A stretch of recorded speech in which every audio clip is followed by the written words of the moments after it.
pretty decent upgrades as well. The chitinous plating nearly completed, +2 armor as well. And there was an attempted baneling drop at the natural of our Terran player. That gets sniped by those missile turrets, as the little guy, always forever spinning around inside of that missile turret, was still able to shoot down the Overlord here. But this could still go either way. It's just that the Zerg player still has a massive tech advantage.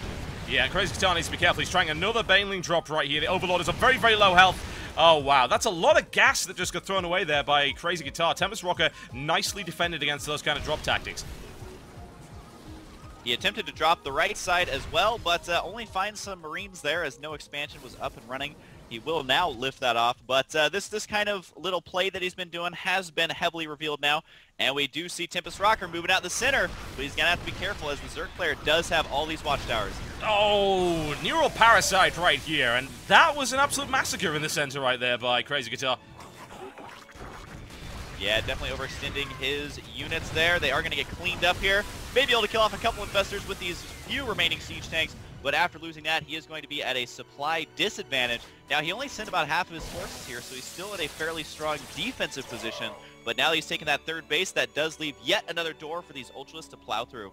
Yeah, and honestly, what has he got in order to deal with them? He does not have any Marauders. He's got 7 tanks. He's got another 3 on the way. But upgrade-wise, Crazy Guitar is going crazy mode. He is +2/+2. He's grabbing +3 on both sides and Adrenal Glands. Doesn't have a huge amount of energy on those infestors, but certainly has enough to cause some very severe problems for Tempest Rocker as he charges in to annihilate the third. The Planetary Fortress finishing just in time, but it's not going to be enough. It does get taken out there. A little bit of overuse on the energy for the infestors. Don't know if he's going to have enough to break down here. These Marines need to be careful of Fungal, and there it is right there, able to lock down most of those Marines. And at this point, there's only a couple of siege tanks remaining. Ultras do take extra damage from that, but I don't know if it quite matters here because there's a lot of Zerg units down here. Oh, it's not looking good right here for Tempest Rocker, is it? It's looking absolutely awful, in fact. You know, Crazy Guitar even trying to snipe off a add-on right there. He might be able to get out with those remaining infested Terrans. He's done some significant damage to the army of Tempest Rocker, and Crazy Guitar is a little bit behind now in terms of his army size, simply because he's thrown away a lot of units, but it doesn't matter. He's on 4 bases. Yeah, he does have a lot of money stockpiled here, but he also has a lot of larvae stockpiled as well from those inject larvae. He's been doing them fairly effectively throughout this game. He has about 20 larvae there, so once he decides to use them, he does decide to use them on 8 Ultras. Oh my. So it was once a 140 supply army is now immediately a 200-200. Ouch. And honestly, I don't know what Tempest Rocker will really do in order to deal with that. He does have tanks coming up. He's not upgraded the tanks all that much. He's actually focused on infantry upgrades, but is building no Marauders. So that's a real problem. A lot of gas being invested there that won't be too effective against those Ultras. And he's quickly running out of that gas because that third base getting taken out means he has to rebuild it.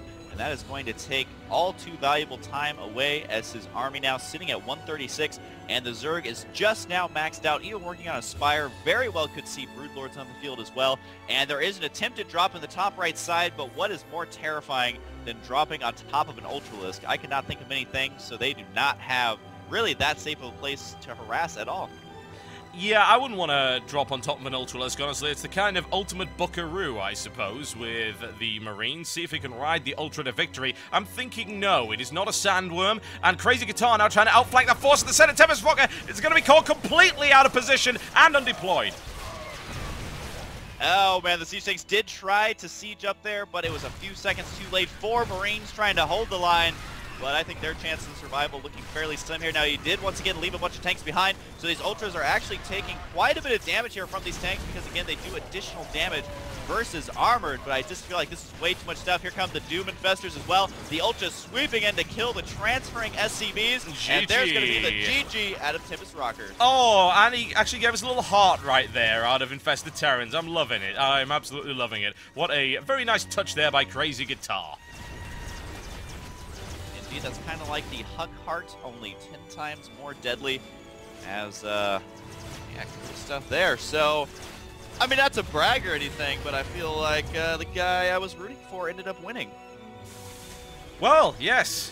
Your ability to bet in a 50-50 betting scenario is incredible, I have to say, Husky. How could you tell? And actually, actually looking at their profiles, one is Diamond and the other guy is not Diamond. So Oh, I see. I don't know that it was exactly 50-50, but I still am going to I'm going to take this high that I just have felt and I'm going to incorporate it into my MLG casting. So you have made MLG better. There you go. Always good to try and improve the esports scene. That's what we're here for. The dramatic music plays in the background, the Final Fantasy main theme, the wonderful anthem as we talk about the wonders of esports. I feel like I could talk about esports all day. So esports is I kind of like esports. I don't know about you. But, Yeah, it's not bad. It's a pretty cool guy.